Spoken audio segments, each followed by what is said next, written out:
مراد چطوری پسر؟ خدا رو شکر عالیه. مراد ایشون همسر من حنا و حنا مراد دوست خانوادگی خیلی خوبمه.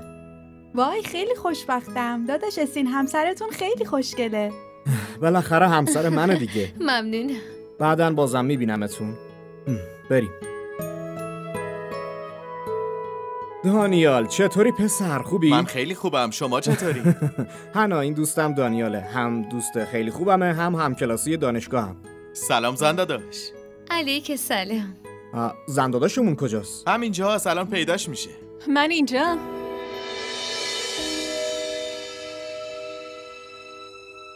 تو همسر اسینی؟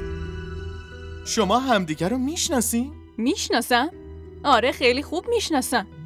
ما دوستای دانشگاه بودیم. راستی تو چطوری از خانم شهزاد به خانم اسین تبدیل شدی؟ دانیال تو میدونستی؟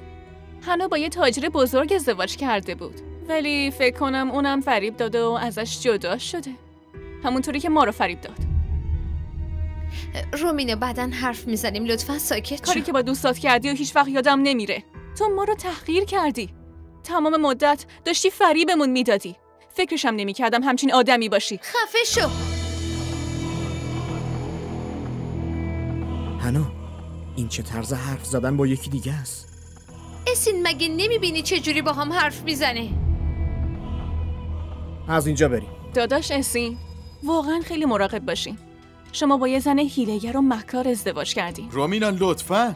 دلم خیلی برای داداش میسوزه. حنا بهتر از اینجا بریم. بیا بریم. اسین لطفاً.